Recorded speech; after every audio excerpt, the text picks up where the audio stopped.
Third, identify barriers or obstacles to your goal. This is to think about what may prevent you from reaching your goals or get in the way of your problem solving.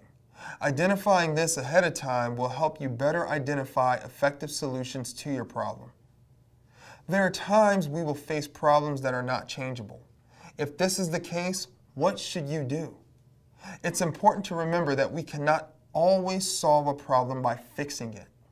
Sometimes the best solution for dealing with a problem is to accept that the problem exists. For example, we cannot change the weather to better suit our plans. We may just have to accept that it's going to rain during a ball game we waited a long time to see. But if we know that it's going to rain, we can dress appropriately. Or a more serious example would be if our home had been destroyed by a hurricane. We can't undo the damage that was already done.